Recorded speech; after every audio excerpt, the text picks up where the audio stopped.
47 500 hommes. C'est le bilan humain des pertes du B-17 au cours de la Seconde Guerre mondiale. Avec ses tourelles de mitrailleuses et son blindage renforcé, cet avion était une véritable forteresse volante.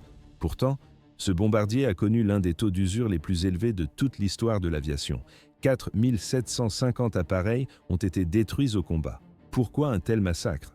La réponse est simple. Chaque avion abattu emportait avec lui 10 membres d'équipage, 10 hommes pris au piège dans une carlingue de métal en plein ciel. À l'image, des carlingues déchiquetées et des parachutes qui ne s'ouvrent pas. Ce chiffre est une réalité brutale. Nous allons détailler le quotidien de ces hommes à travers l'histoire du bombardier le plus célèbre du monde.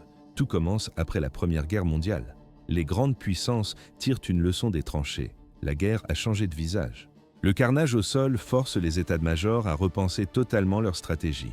L'attention se porte désormais sur les armes technologiques et plus particulièrement sur l'aviation. Les stratèges misent tout sur le bombardier lourd. Ils croient que cet outil peut briser les lignes ennemies et mettre fin au conflit rapidement. Dans les années 1930, les États-Unis accélèrent le mouvement. L'Air Corps veut se moderniser.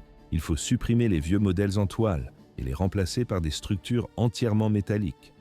En 1934, l'armée lance un appel d'offres pour un nouveau bombardier à long rayon d'action. Le cahier des charges est précis. L'appareil doit voler à 400 km/h, atteindre une altitude de 3000 mètres et couvrir 3200 km sans ravitaillement. À première vue, un défi technique impossible, mais en réalité, une question de survie pour l'industrie. L'Air Corps impose une condition stricte. Les entreprises doivent financer leurs propres prototypes. Le vainqueur remportera un contrat pour la fabrication de 220 avions. À cette époque, la société Boeing est presque en faillite. Les caisses sont vides. Pourtant, la direction décide de tenter un pari colossal. Ils investissent leurs dernières ressources dans un seul modèle, le type 286-9. C'est le premier bombardier quadrimoteur tout métal de l'Amérique. Les ingénieurs travaillent jour et nuit. Les résultats dépassent toutes les attentes des militaires. L'appareil vole plus vite et plus loin que prévu. La légende de la forteresse volante vient de naître. Mais ce n'était que le début du cauchemar pour les équipages. Une forteresse volante, c'est le nom donné par un journaliste après avoir compté les mitrailleuses sur le fuselage. Le terme est « resté ». Mais pour Boeing, le rêve tourne au désastre dès le premier décollage. Le prototype s'écrase. 2 pilotes meurent sur le coup. Pourquoi ce crash a-t-il tout changé? L'armée disqualifie immédiatement Boeing. Elle signe avec le concurrent Douglas pour 133 bombardiers modèle DB1. Boeing ne reçoit qu'une commande minuscule, 13 exemplaires pour de simples tests. On les appelle les Hybr B-17. À l'image, les ingénieurs de Boeing travailleront dans le silence. Ils modifient les moteurs, renforcent la structure. En septembre 1939, le monde bascule.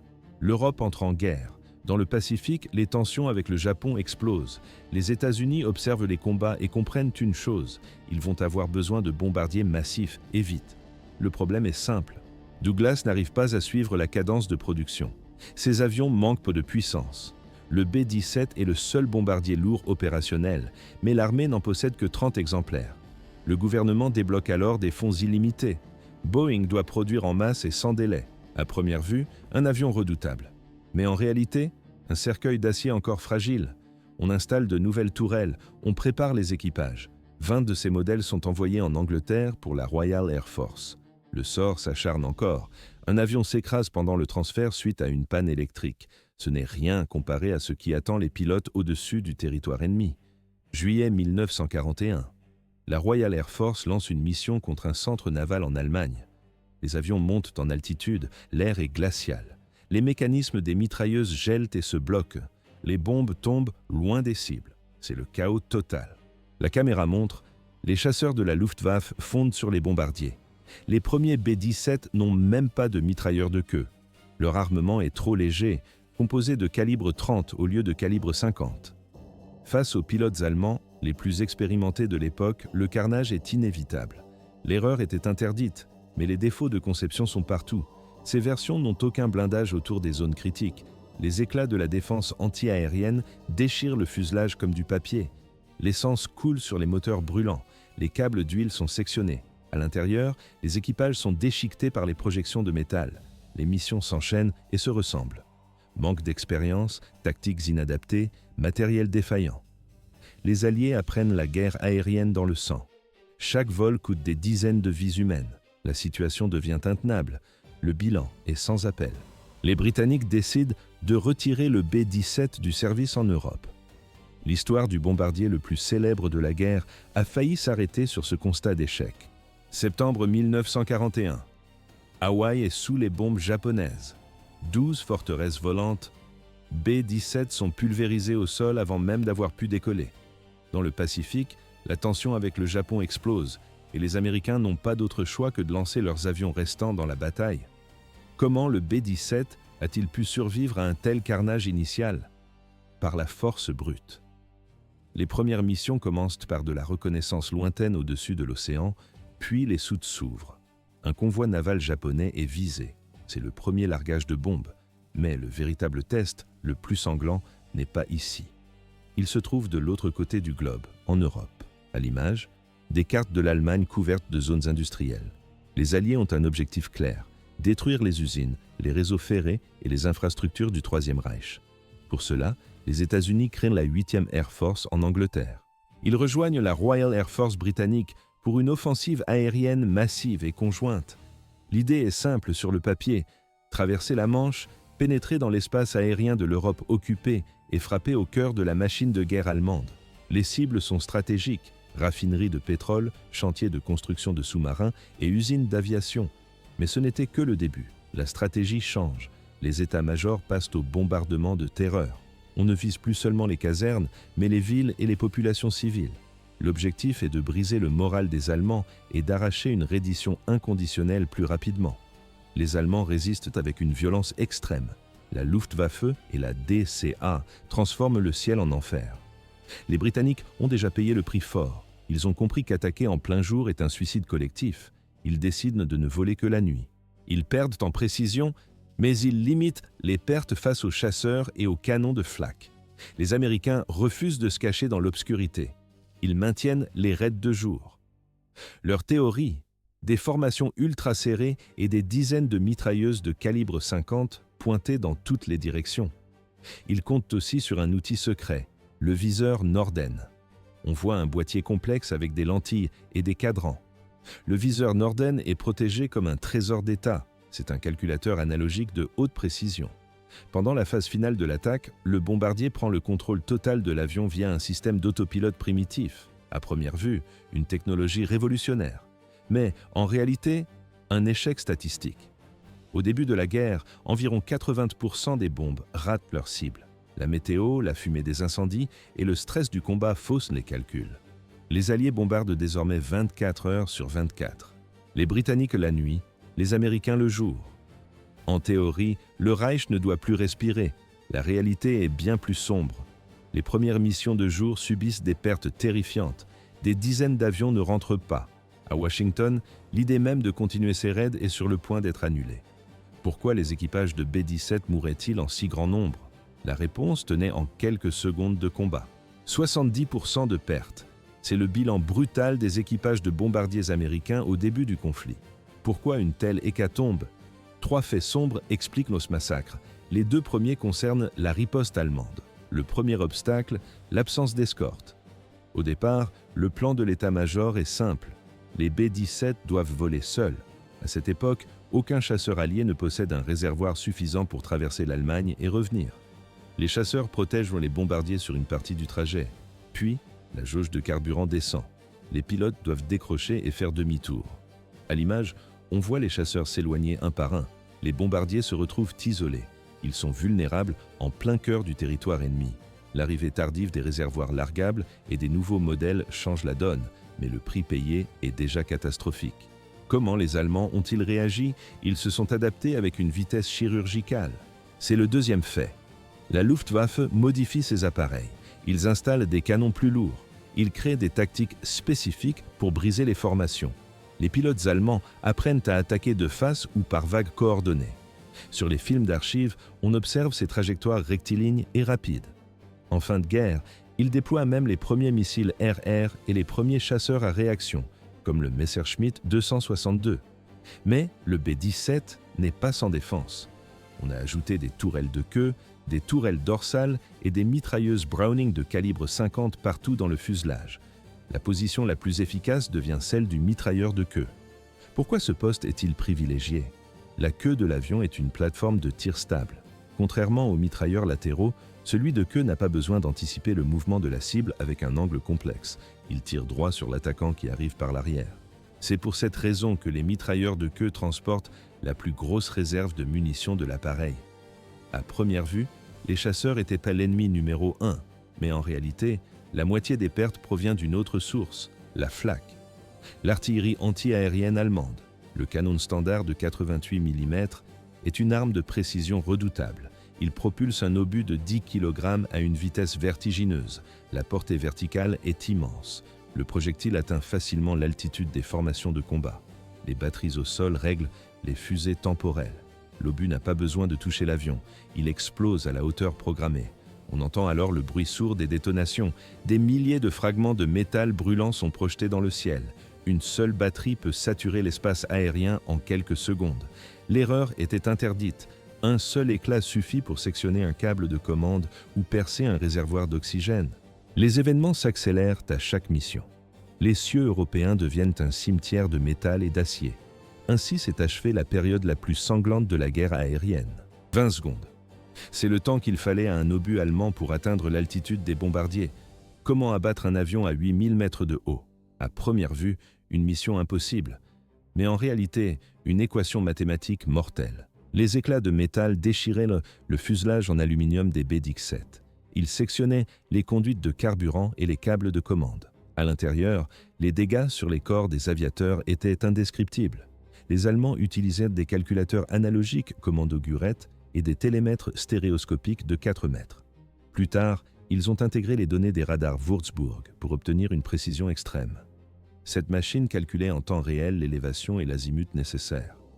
Les réglages étaient transmis par câbles électriques directement au canon de la batterie. Sur l'image, on voit les 4 pièces de 88 mm pivoter en même temps. Elles fonctionnaient comme un seul organisme pour saturer le ciel de détonations programmées. Mais le travail des artilleurs restait complexe. La technologie était primitive face à des cibles mouvantes. Entre le tir et l'impact, il s'écoulait 30 secondes. C'était le délai de vol de l'obus. Pourquoi les bombardiers changeaient-ils de cap toutes les 30 secondes pour briser les calculs des Allemands? Un changement mineur d'altitude ou de direction suffisait à rendre la salve inutile. Les formations volèrent de manière imprévisible pour survivre. La situation a empiré. Un duel technique s'est installé entre les deux camps. Les Allemands amélioraient leurs radars. Les Alliés répliquaient avec du brouillage électronique et des paillettes d'aluminium pour saturer les écrans ennemis. C'était un jeu du chat et de la souris à 10 000 mètres d'altitude, mais une phase du vol restait fatale, le largage des bombes. Pour viser juste, la formation devait voler droit et maintenir une altitude constante. Pendant ces quelques minutes, les avions devenaient des cibles immobiles. Les aviateurs étaient des proies faciles pour la flak. Face au brouillage, les Allemands ont changé de tactique. Ils ont arrêté de viser précisément chaque avion. Ils ont commencé à saturer des zones entières du ciel par le volume de feu. Ils créaient un mur de fer et de feu que les bombardiers devaient en traverser.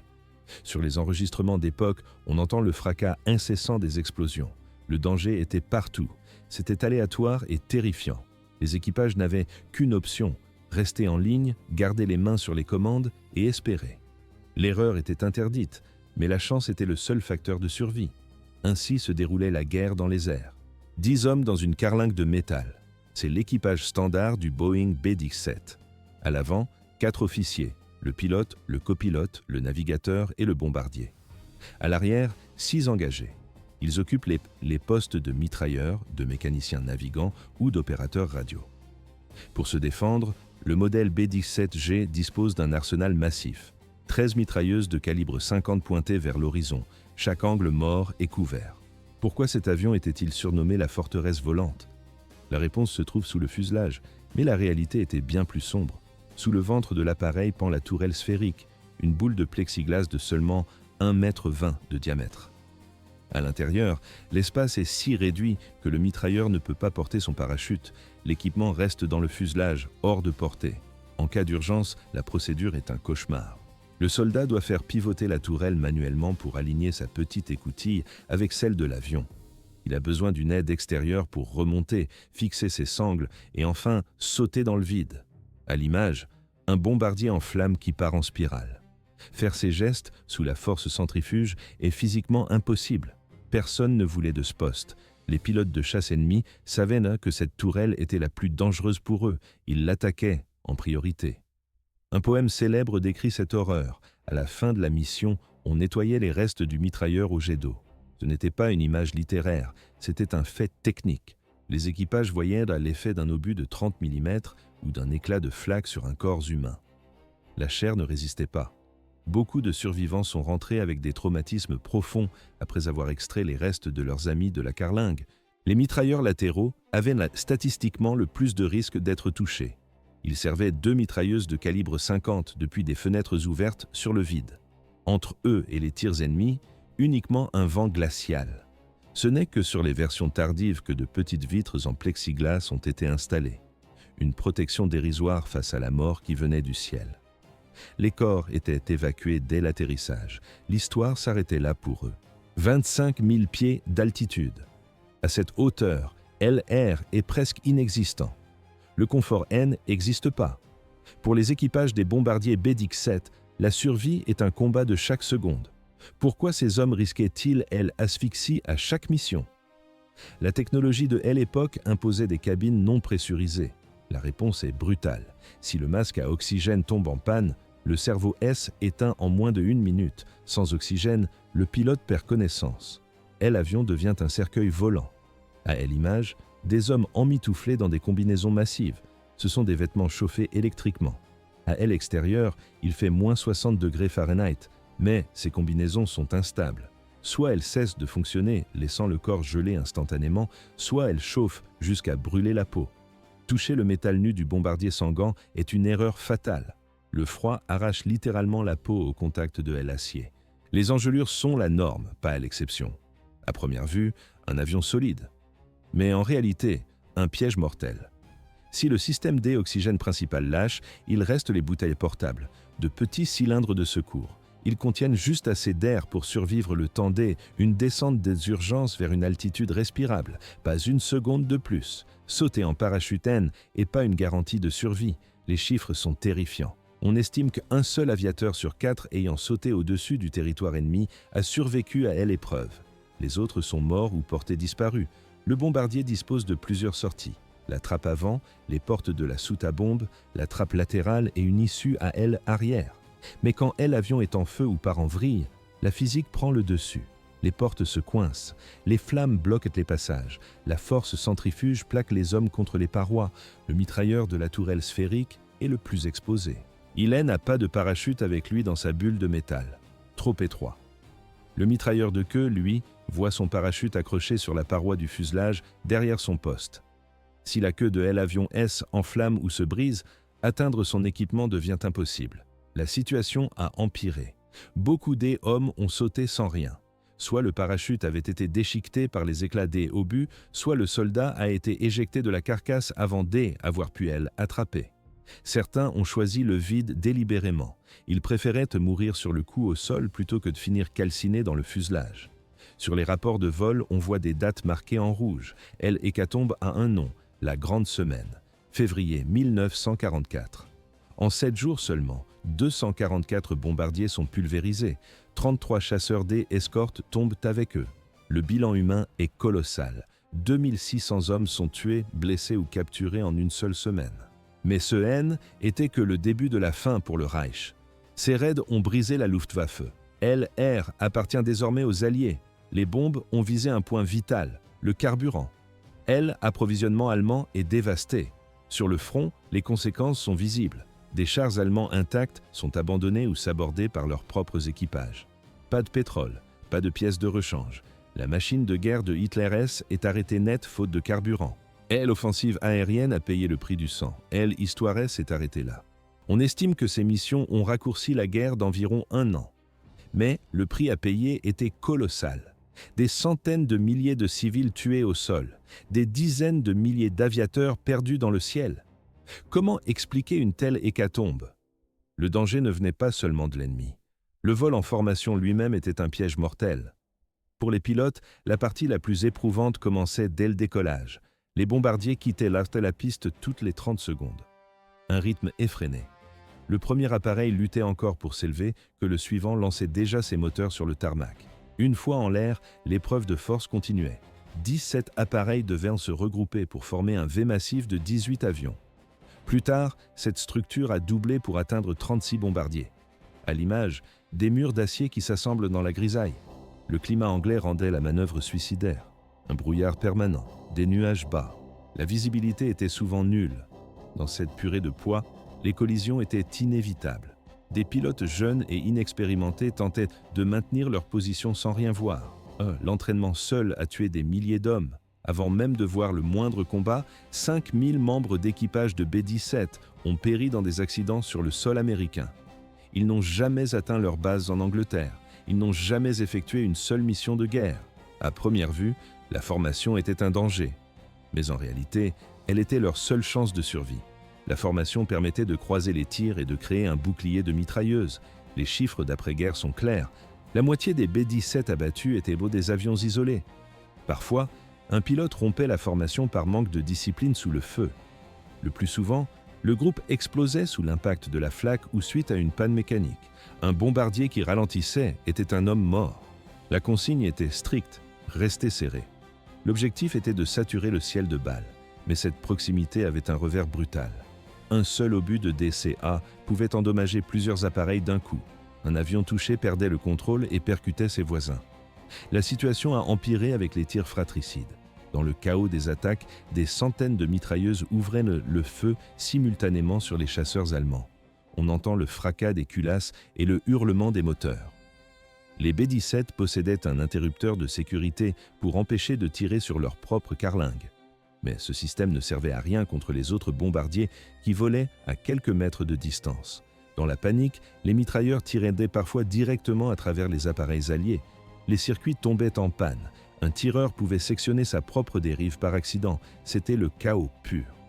Maintenir le contrôle dans ces conditions était une mission impossible. Les corps ont été évacués de nuit. Berlin. Mars 1944. Les raids de jour commencent. C'est la mission la plus dangereuse de toute la guerre.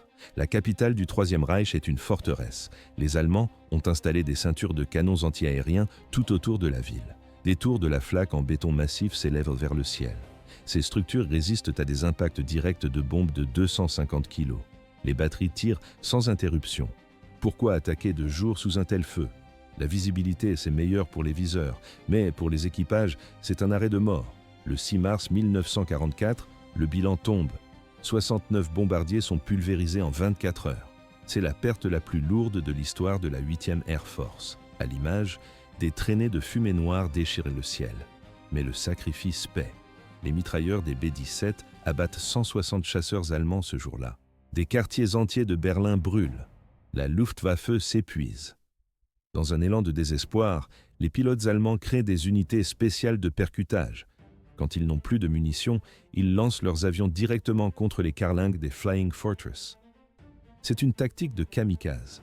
À l'écran, on voit des ailes se briser sous le choc des carrosseries. Ces collisions suicides se multiplient durant la dernière année du conflit. L'Allemagne s'effondre. Il ne reste que la panique. Sur l'ensemble de la guerre, les équipages des B-17 tirent de plus de 90 millions de cartouches de calibre 50.